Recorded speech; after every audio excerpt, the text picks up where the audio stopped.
Hello, I'm property journalist Liz Hampson. Thank you for joining us today for what promises to be a fascinating debate in partnership with Commonplace on how digital platforms and data can be harnessed to modernise planning and engagement. As you all know, several £million from the government's PropTech engagement fund is being spent across England in a bid to make the planning system more open, engaging and accessible.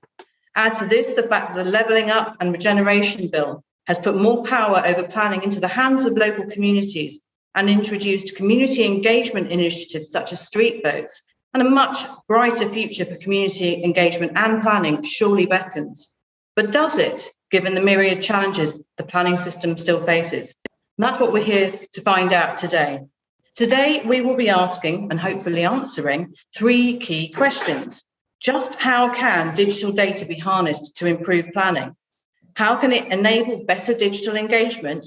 And the big one, can it really help local authorities, which are currently struggling so badly with resourcing issues?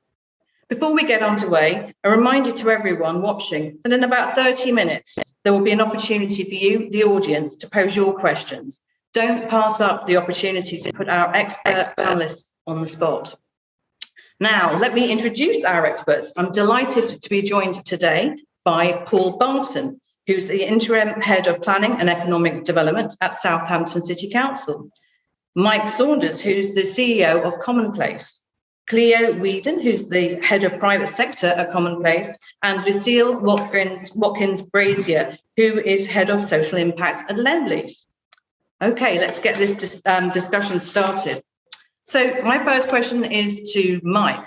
Now, Commonplace describes itself as an online engagement platform that allows you to connect with the whole community, hear their voices, and make better, more inclusive decisions about places. That's great, but how can digital engagement help not just drive local community engagement, but also levelling up ambitions and more forward thinking generally?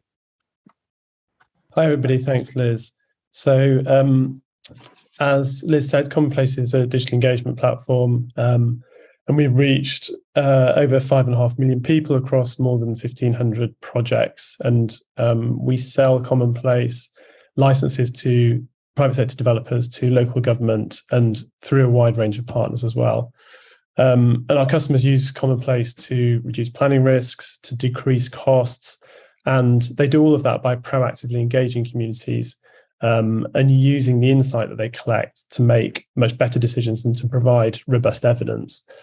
I think that the landscape for engagement in planning has changed dramatically since 2019. COVID saw a huge kind of refocus of interest on neighbourhood. Lots of people had a renewed interest in the places that they were living and wanted to be reconnected to them. The government launched its white paper on digital planning in August 2020. And then, as Liz mentioned, more recently, we've had the Regeneration and Levelling Up Bill. And there's a very, very strong commitment in there to increasing public voice, including greater emphasis on digital planning and data, and also building on the use of design codes as a tool that can be used more widely and is particularly focused or particularly appropriate, I think, and powerful in terms of engaging the public on what might change. And Liz also mentioned the idea of street votes. I think it's probably fair to say that nobody really knows exactly how that might work at the moment, but it could launch a radical new form of local engagement and influence, giving every street potentially in the country a vote on what plans might be accepted in the future. And what's your gut instinct on that, actually? I think it's way too early to say. I mean, it is clearly marked in the draft bill, but there's no detail at all on it. So I think it's definitely one to watch. And there's also lots of evidence on the increasing demand from the public for meaningful engagement. We ran a nationwide survey, and we found that the public wants to have much more of a say in the future of their neighbourhood. 76% of people, to be exact, want to have more say. So there's a huge demand there, and people want to be engaged but not surveyed. It might sound a bit semantic, but actually I think it's really important. What they want is an ongoing conversation, and they want to be kept in the loop They don't want a kind of one-off snap survey. Can I ask what sort of people are saying that they want to be sort of engaged? Well, we did a nationwide survey that's representative of the whole population. So it was 76% of that sample. So, you know, it's really, we're talking about everybody here. So digital engagement is not going to replace face-to-face, and nor should it. We believe that really strongly. You know, that face-to-face engagement, like sitting down, having a cup of tea with somebody, is still the richest form of engagement. But there's a limit to the number of cups of tea that you can have, and digital can do many things that sitting down with a cup of tea can't. What are they? Well, reach, I think, is the first one. You know, you can reach 100 times more people with a really good digital engagement platform. Inclusivity, yes, there are people who can't or want or don't want to access digital, but there are also many, many more who won't access other types of face-to-face events. And in particular, in communities where there are younger people, maybe where there are multiple languages spoken, digital can be really, really key. Mobile's crucial for both of these points that I've just mentioned, and we get 75% of our respondents using mobile phones.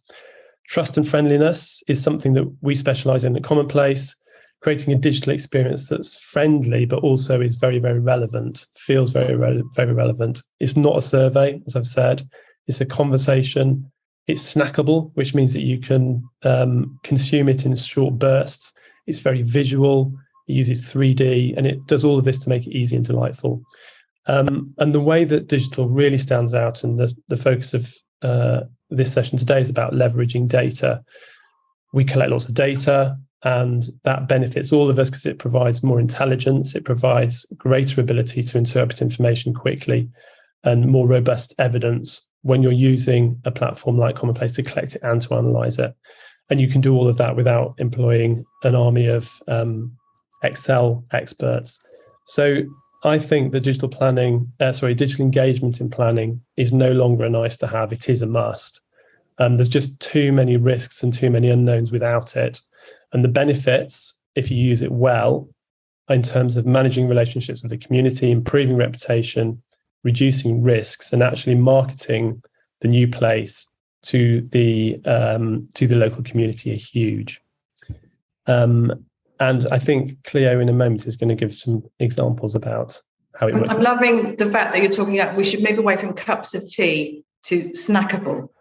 Not moving away from cups of tea. We need to keep the cups of tea. Okay. But add snacks. But add snacks. Yeah. I'm with you now.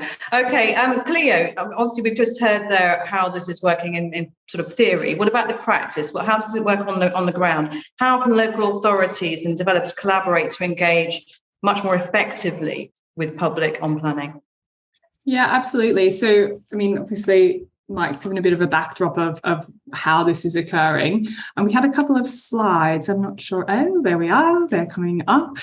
Because as Mike mentioned, so much of what we do at Commonplace in terms of the digital engagement is about it being visual and engaging. So in light of that, we thought a couple of slides to illustrate a few things might be helpful at this point.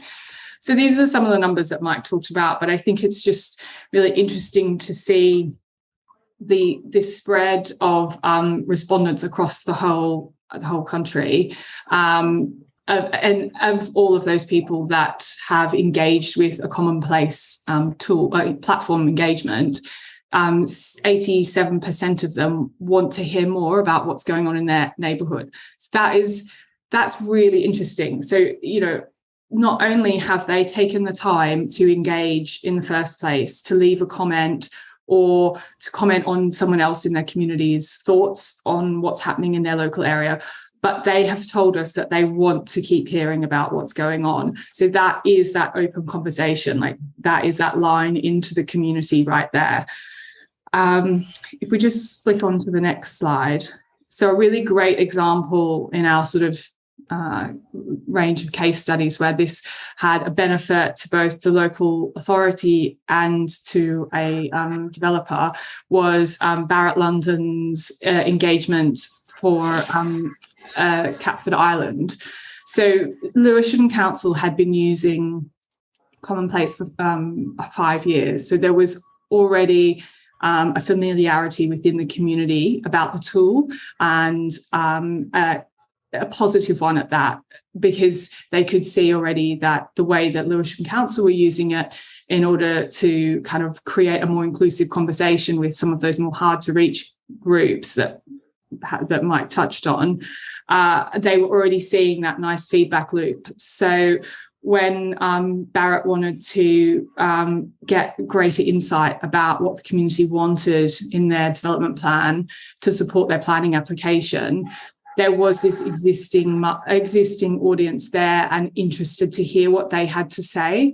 So by having a lot of traction with the councils and having a familiarity within the community about the concept of digital engagement, it means that when developers want to come in, there's that existing audience to have that communication with.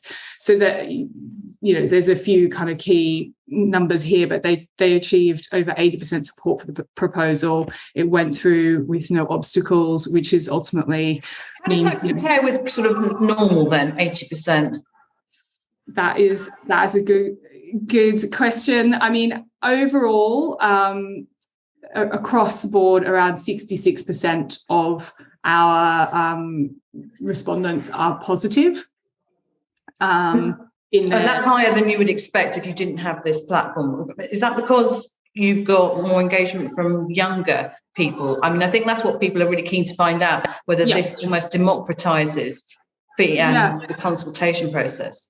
Yeah, so if you flick over to the next slide, I think there's some nice infographics around the feedback loop, and that might speak to some of why there was that positivity, because we're looking... So as Mike touched on, the key thing about any kind of digital engagement is to close the loop. People don't want to be just sort of talking into the void. They want to hear that what they have said has been heard and it's been actioned. And we're seeing both local authority and developer really seeing the value in that. And it's sort of getting back to your point of who the audience is, well, the way that our data works is that you can sort of splice it and segment it from different angles. So we can look at what is it that 20 to 30-year-olds want, and how does that differ from the older community, and what can we do so that both of their needs are addressed in any kind of plan. And I think it's that richness of data and the ability to use the platform to aggregate all different data sets. So that blended approach is something that we really support, in that we can marry up the questions that are being asked in those cups of tea with the questions that we're asking digitally. And so you can segment the full set of data. You're not looking at them in isolation. And I think that's sort of something that one of the things that I think we'll come on to in this discussion is how can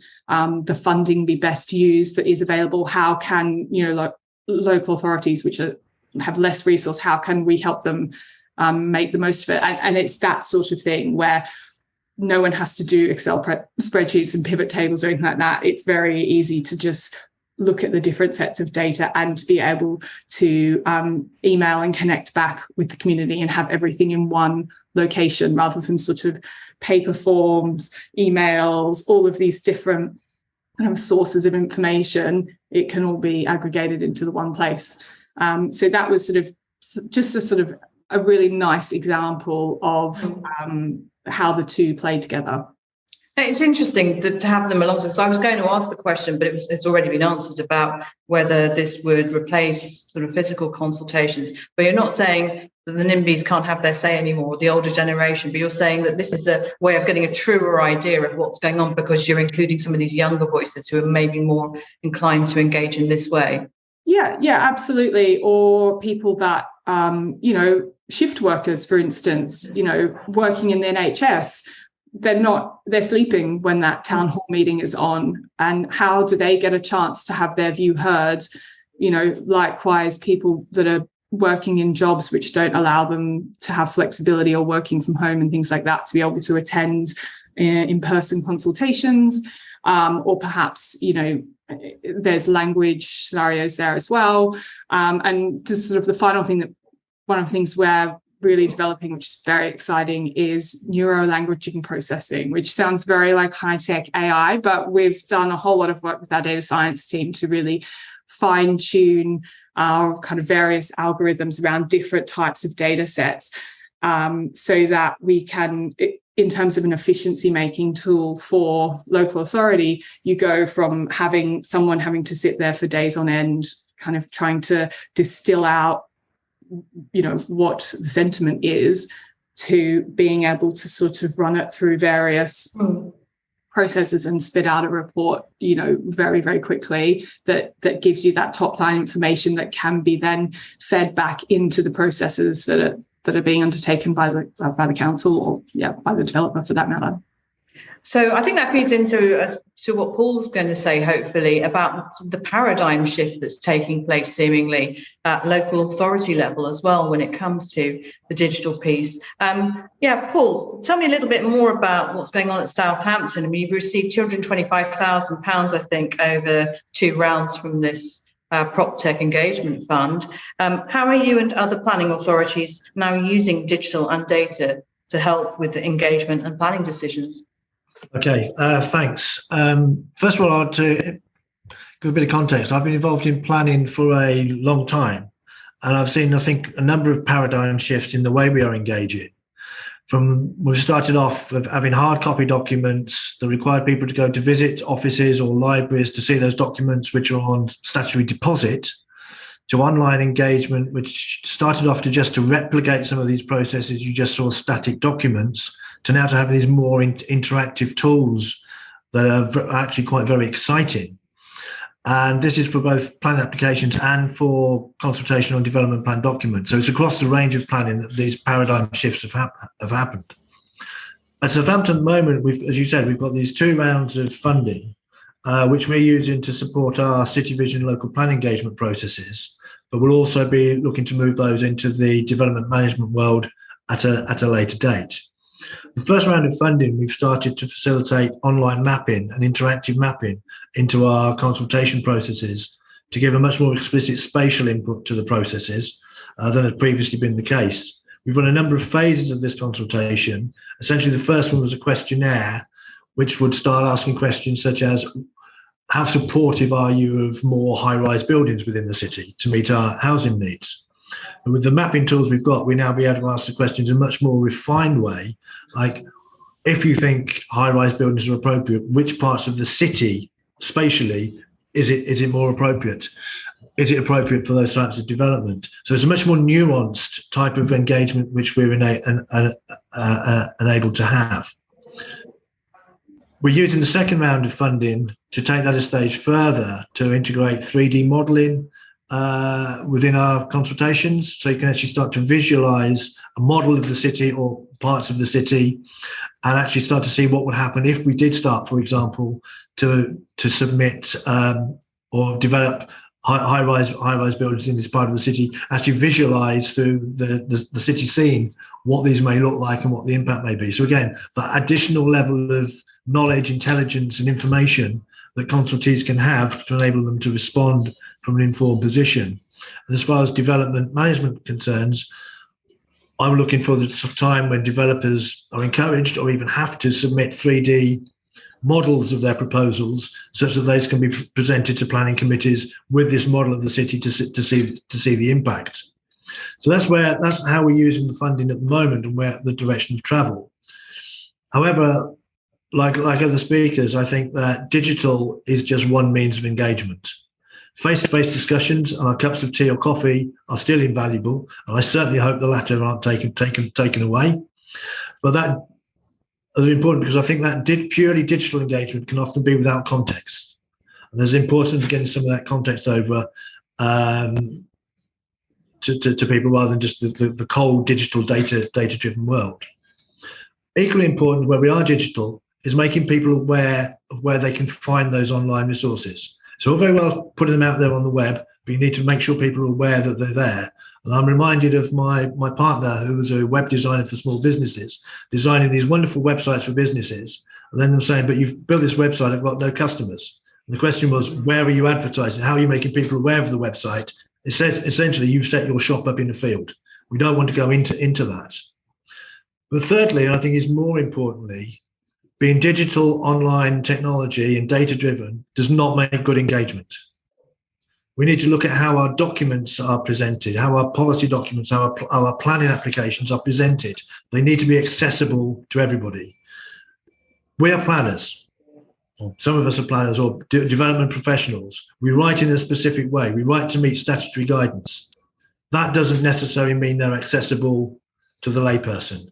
And that's what we need to do, make our documents accessible if our online engagement or our non-online engagement is going to be successful. And in the back of the mind, as alluded to previously, not everybody can or does want to engage digitally, and we need to facilitate those as well. So I think that's a whistle-stop tour of where I've seen the changes in the planning system over 30 odd years, but also where we're going in Southampton, and I think some of the challenges that face the digital engagement world. So it's basically a very exciting additional tool to broaden engagement. I think you summed it up perfectly there. Let's hear about it from the developer's perspective. Lucille, how do the likes of Lendlease use data and digital platforms to deliver impactful projects that are actually truly embraced by the community? Thank you. Nice to see everybody and great to be here. Thank you. So Lendlease have been using a number of different mechanisms, digital and in person. And I think first of all, I'd like to address the point that by no measure do we ever intend to minimise or to disregard physical, practical, face-to-face engagement, because it is absolutely integral to our overall success. But that said, particularly throughout COVID, we found it incredibly useful having alternative mechanisms through which to engage with people in a variety of in a variety of areas and in a variety of different ways. And I think for us, the key is being able to reach audiences that typically don't seek to engage with us in a face-to-face capacity, and for various reasons, Cleo's mentioned a number of them today, either can't or have less ability to do that. And this provides us with a really solid mechanism that we are able to then hear those voices. And beyond just hearing those voices, it allows us a route to begin having a conversation and to hear from those people. And what we tend to do with that information is then seek out further opportunities for engagement as a result. So we are doing some really innovative work at the moment with an academic institution, which shall remain nameless. But what we are seeking to do through them is to understand people's perceptions of prosperity within their local area. And through that activity, we are then taking those findings and embedding those into the activities that we curate as part of the statutory planning process, but also as part of our ongoing engagement processes thereafter.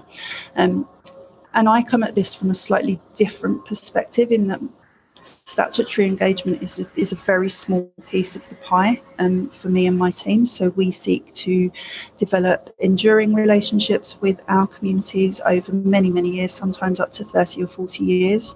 And those take time and they take effort and they take authenticity, and you need to be able to feed back and prove that you have done what you said you would do. And so being able to use data and being able to use platforms, digital platforms, to support those messages has been for us incredibly helpful. Thanks very much for that. Okay, well, that's some really interesting pieces of scene setting there, I think. Let's sort of ask some questions now across the panel. This one's to Mike, actually. How can digital platforms help support local planning teams who are really struggling on the resourcing front? Thanks, Liz. So I think, via the PropTech Engagement Fund, we've been doing a lot of work with local authorities, and some of it's about introducing new technology that's tremendously valuable. 3D has been mentioned. It's not a new technology in of itself, but I think in terms of making 3D accessible to the public, in the context of planning is quite new, and I think it's really, really super helpful. And we've also done a lot of work around new ways of engaging. So, people are used to doing lots of stuff via voice at the moment. You can now leave a comment as a voice note on Commonplace, as well as typing a response. So we're quite interested in kind of lowering the barrier to engagement using those kind of techniques.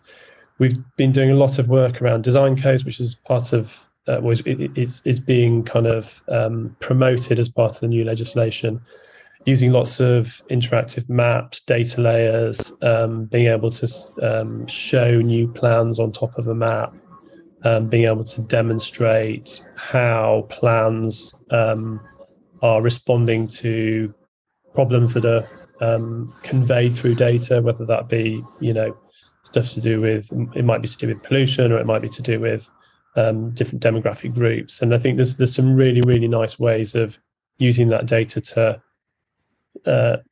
tell the story of what the problem is that the design solution is solving, and getting people to be part of that discussion with the kind of information they need to do it.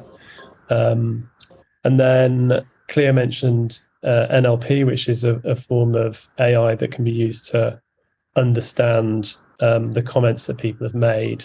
And we're starting to make some really interesting use of that now. It's a technology that has to be trained. And in order to train it, you need to have a lot of data. And we now have a lot of data across various different applications that local government and developers are using our platform for. So we're able to train the technology quite well, which means that we can get much more nuanced and valuable information out of looking at those kind of that sort of text data. And then finally, we've one of the things we've done recently, which I think is actually really exciting, is that we've reinvented the planning notices process in a digital format.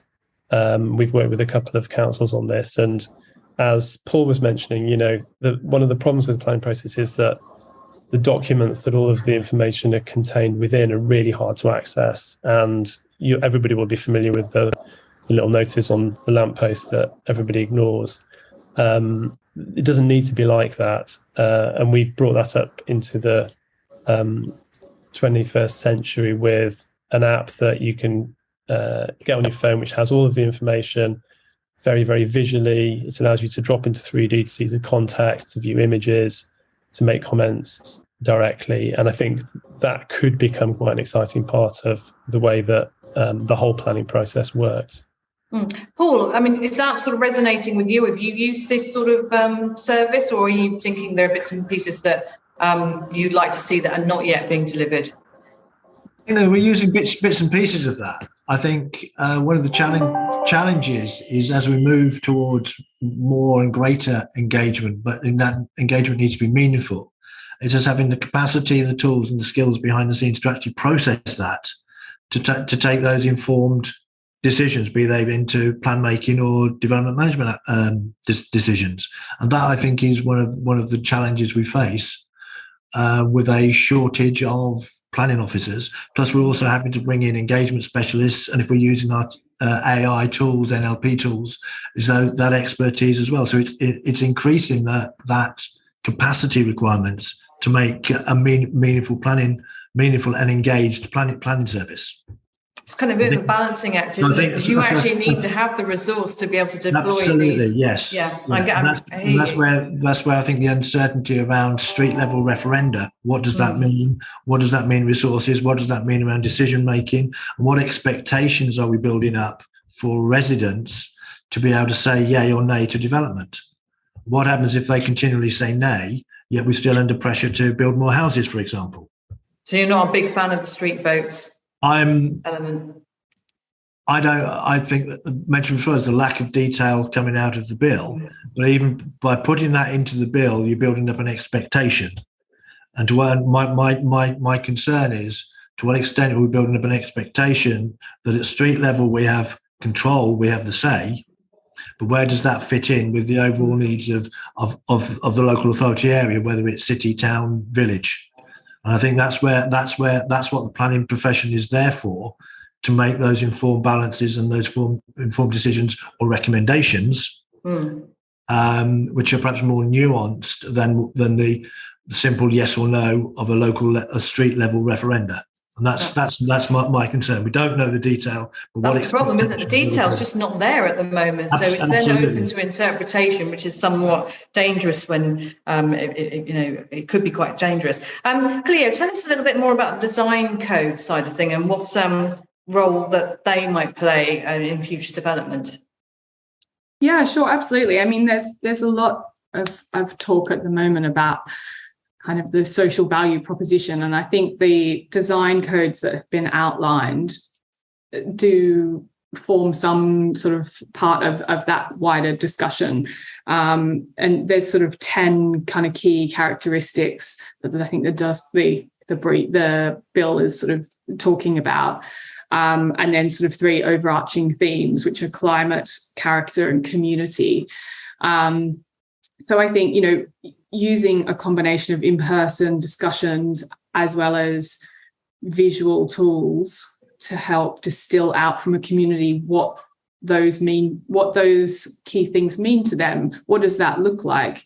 Because each community is different. And I think, very much to Paul's point, it's important to be able to have these sort of more micro discussions within communities, but have these bigger organizations and authorities having a more holistic overview and being able to, I feel that our place as a digital platform can help to be the conduit from those micro conversations through to the experts that can have that overarching holistic view of how these kind of what a well-designed place is and how that can be rolled out, knowing, against the backdrop of what other infrastructure projects are going on or major planning decisions.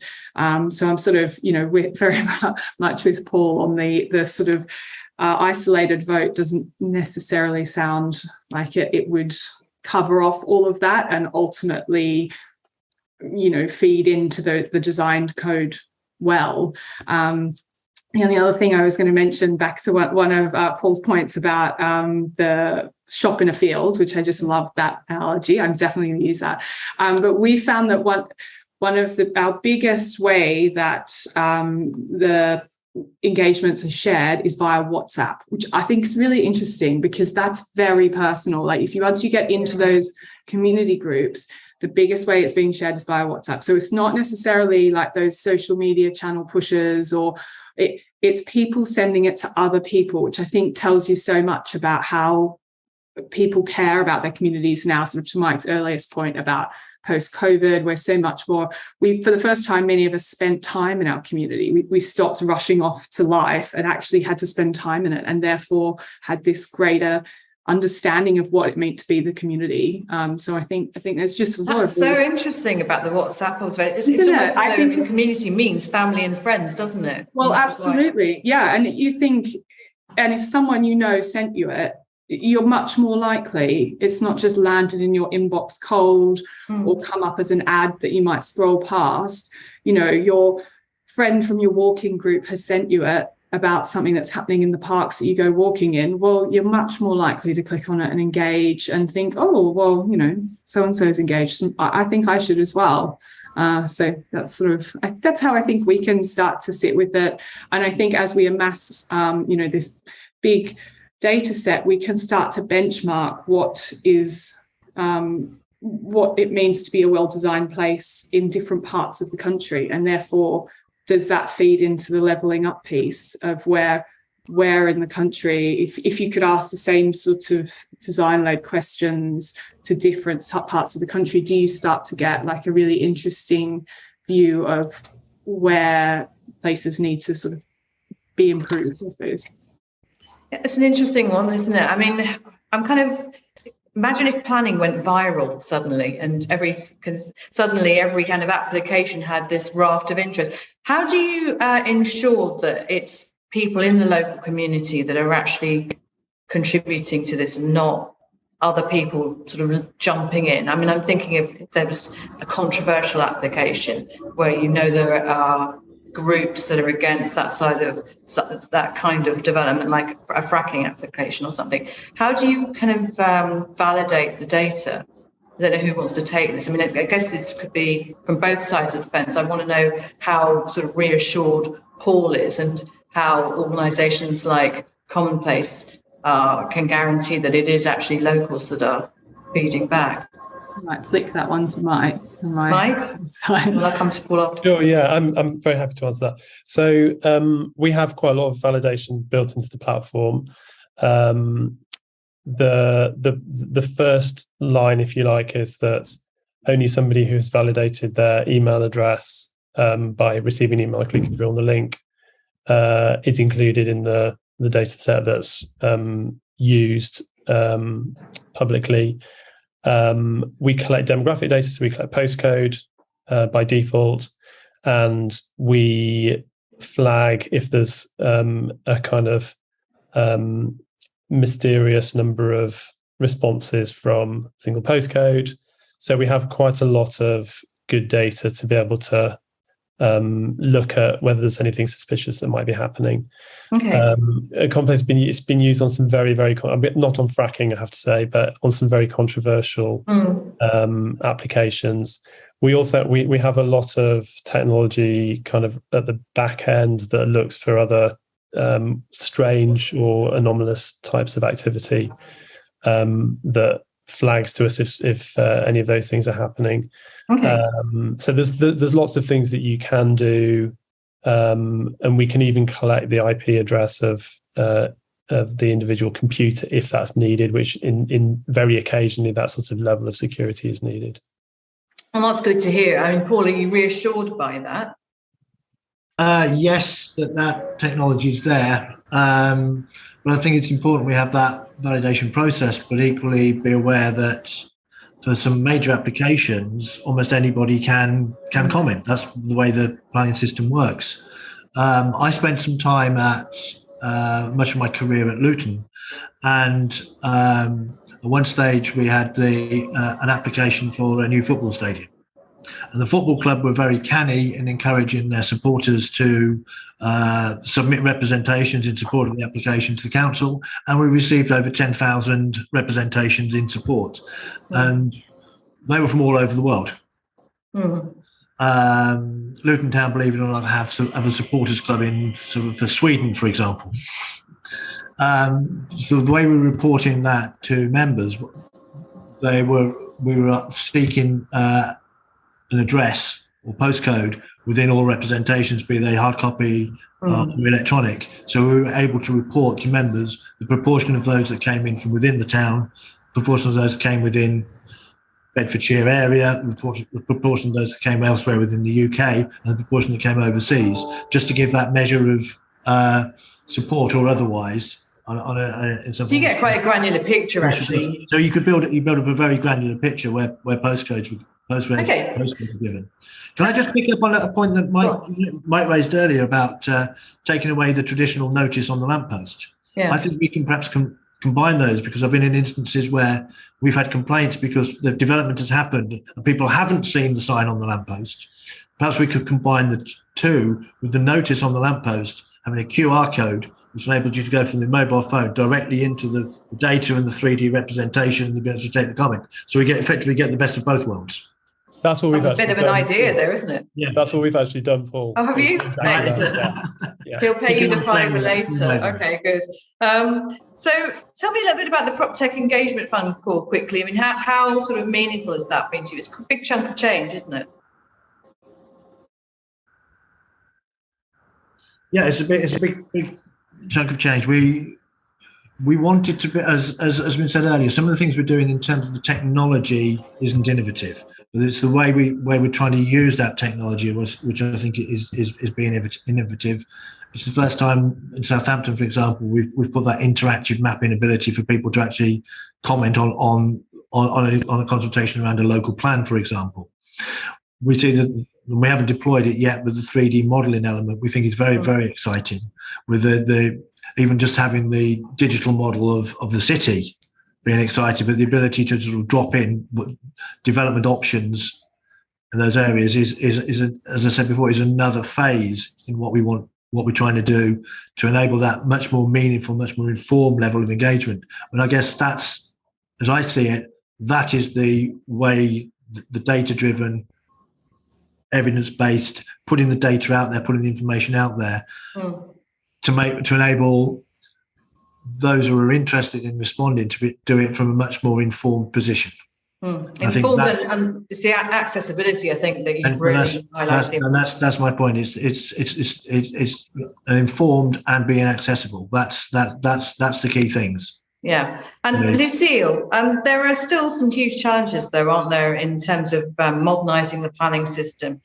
What are they, and how can they be overcome, in your view? Oh Big gosh, question. Sorry. I could speak for hours on issues. Pick one. Pick the biggest challenge that you think's there. Oh gosh. For us, coming from my perspective, again, coming at this from a slightly different angle to other panelists, one of the issues with planning for us, looking at this through a social value or social impact lens, is the local nature, or the hyper local nature of planning. And we appreciate and understand fully why that is the case, but it causes myriad problems.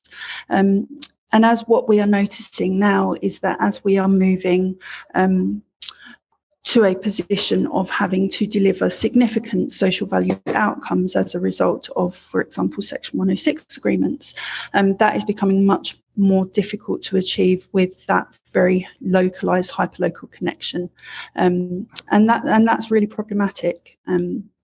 In years gone by, probably less so, but what we're seeing now, particularly with the state of the economic market at the moment, and with that being fairly buoyant, finding opportunities to source and secure labour, for example, is particularly challenging. So looking forward to seeing where we land on that particular issue. There are lots of different things in play, so I'm confident that it won't remain problematic for too much longer, let's hope.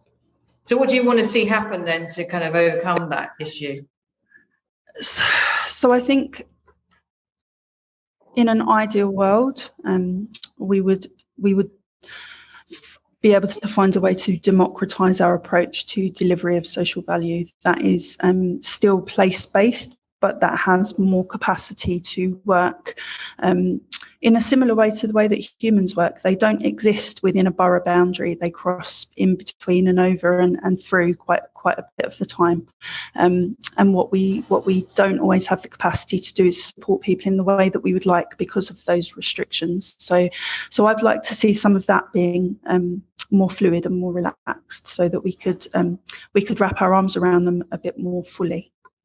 Okay, and what about the sort of importance of data collation and when you're reviewing planning and consultations, and how can that be used with future opportunities? Can you answer that one as well, Lucille? Yeah, sure. So I think, again, sort of referencing some of the work that we are doing with academic partners, we're taking learnings from our overall engagement strategies within local places, and we are using those learnings and those data sources to inform our decision making as an organisation. So Lend-Lease has a corporate purpose of together creating places where communities can thrive, and we can only really do that with a strong evidence base, and then with opportunities to co-create and to work in partnership with local communities. So the data sets that we are gathering and that we have collected have really helped us to inform on our strategies and our processes, and opportunities to seek out different engagements with different audiences.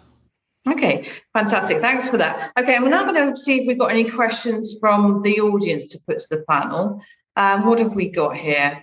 Actually, it's a very good question here. It was put a little while ago, so I hope Anonymous is still on. Do the panel think all developments should have to engage digitally with the public as part of the consultation process? Who wants to take this one? Anyone? Volunteers? Mike? Yes, I do. In short. I mean, I definitely don't think you would say that though, wouldn't you?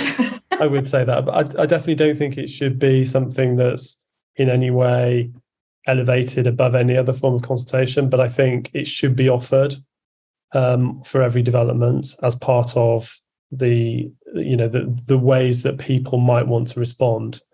I think if you're not doing that, then you're dramatically reducing the democratic opportunity for everybody to respond, because we know that if you engage digitally, you can get much more reach, and I think that's an important part, but not the only part of consultation management. Does anybody think there are any exceptions though, where you really don't need to go to that level, or are we all sort of advocates? I mean, I'm guessing we're all advocates here of an element of digital engagement. Or Paul, I mean, where are the limitations, perhaps? I think it's under the current planning regime. It's great putting those application details out there, but it's what scope have people got to comment on them, particularly if we're talking around some of the permitted development prior notification schemes. So it's having that. It's almost parallel with the street referendum. We're putting things out there, but how we manage people's expectations as to what they can and cannot object to, and the impact that will have, for example. I think that's the important thing. Yes, consultation should be digital, but it's just one channel. Let's manage the expectations as well. Yeah, I think that's a really good point. I'm also keen. I mean, you talked about the high, the cost of and the resourcing issue earlier. We know that costs are going up, don't we? Planning application fees are going up something like 35%, I think. Spending on planning resources has dwindled by close to 15%. To what extent will digital engagement help mitigate that sort of dual cost pressure or resourcing pressure? Paul, I'm going to ask you that very quickly and obviously first, and then I'll come to one of the others. I don't know whether it will. We're actually putting information out there, and the almost expectation is that people will engage, potentially more people will engage. In terms of the resource to actually fulfill the planning function, it might not change. But I think that's where we have to look at our overall business processes to see if we can drive down and use, I've been trained in lean principles, removing waste from our business processes. It may be that we have to bring in its additional or different expertise within the planning function. Well, the point has been made about data. We're collecting lots of data. That implies that planners have to be perhaps a bit more aware than they have been around principles of data governance and data quality. It raises questions about data accessibility and availability. Again, in a previous role, we were receiving data from the CAA around airport safety zones, which was confidential. That type of information should be out there in the public domain to support consultations and engagements on planning decisions. So it's not just, I think, the planning profession, it's some of those additional things that a digital world requires us to have, and that quality of data, quality of understanding, and open data as well. So I think it's not just, yes, we go digital, therefore we can change the resource requirements within planning services. It's perhaps we can't actually reduce the resources, but we have to use different resources in different ways. Yeah. So okay. I mean, it's about really understanding how to kind of deploy the data and have the right resource, but not going overboard on the resource, I suppose. What about? So I think close your ears, Mike and Cleo. What are the other downsides to digital and digital platforms? And Lucille, can I bring you in here, please? Yeah, of course. So the most obvious is the digital exclusion issue, and being able to ensure that you are cognizant of the fact that not all people will either be willing nor able to engage with a digital platform. Being cognizant of that and then being able to mitigate that where possible is key. And this is why I keep coming back to the point that it's this. We view this very much as one tenet to a much more holistic approach to wider engagement. So for us, at least, it does. Digital engagement doesn't, and it was never intended to stand alone, because of those issues, and because we are working on urbanisation projects which have high prevalence of those sorts of issues, and in many cases we are working directly with local organisations and groups to tackle those issues. So being aware of them and being able to put alternatives into place for us is absolutely key to a whole complete cohesive programme. Yeah, and sort of essentially understanding that some people will never want to engage digitally, and being sort of accepting of that and including them in a different way. Yeah. Okay. I mean, I think what we've all agreed, though, that digital clearly plays an important part already now, and is going to play a growing role going forward. I've got one final question for somebody's come in with a question from the audience now, right at the critical moment. Have I got time to do this and ask you all? I'm going to ask you, one of you, this question. Do speakers think, or are there stats examples to show that digital engagement gets a more positive response from the people? And this picks up on what I asked earlier, actually. Perhaps because more people can be engaged from further afield, or because a younger demographic are more positive about developments. Cleo, do you want to take that one? The answer is yes, is what we've sort of found. Because you're getting, like we've all said, that broader response from the community rather than just the loud voice of a few. You get that broader response, and I think it's all about, and sort of somewhat to the previous question a little bit, whether there's a downside. I think a downside I could certainly see is if the quality of the digital engagement is not there, then, and that we feel we position ourselves as a kind of best practice, organisation. We are doing this because we care about opening up that line of conversation with community, not just about profit. And I think that's really key. And I think that could be a downside to digital engagement if there is sort of too much flooding with a less considered questions and things like that. And that would create an environment of fatigue around the concept and just create more work for Paul's team, really. You want really considered questions that pull out the right information. The word I think that's been used by several of you actually is nuanced. And there's an opportunity to get that more nuanced picture, but you have to ask a nuanced question to elicit that, don't you? Exactly. But I think it's a good point. Yeah. I've got a final question now for all of you. Very, very quick on the answers because we're quite tight on time now.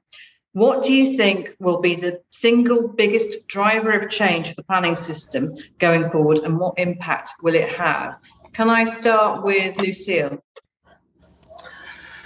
Yes, in a couple of sentences, probably the economic transformation, COVID, Brexit, a combination of all three of those things.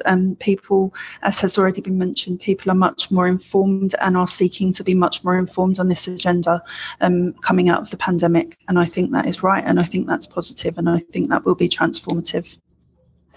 Great answer. Mike? I think it'll be about democratising the planning system, which, whether or not the policy works exactly as it's written, I'm not sure. But I think people are more interested in planning because they're more aware of it. They're more interested in the place that they live, and they know that they can have more influence on it. And so there's a real opportunity there that, I think that's an opportunity to be embraced. And that's certainly why we're in this business, and I think it could have a tremendous effect. It would be great if it could be truly democratised, wouldn't it? Cleo? Yeah, sure. I hope that climate change has an impact, and, the climate and the community aspect of those design codes. I think the only way, especially in the big cities, that we can tackle it is as a community, and how that interacts with the planning process, I think has to start to work really well. There's obviously steps and measures going in that direction, but for me, whether that's what the biggest thing will be, what I would like it to be is probably the climate crisis, and how as communities and as planning with that holistic view can start to achieve some of those meaningful changes. I mean, that would be awesome if that happened, wouldn't it? Who next? Oh, it's Paul. I think you're the last but not the least.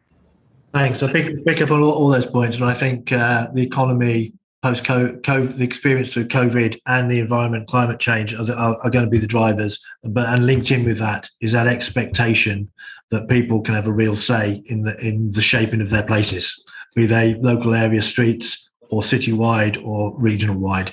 I think that's where the direction of travel is, which is the democratization of the system.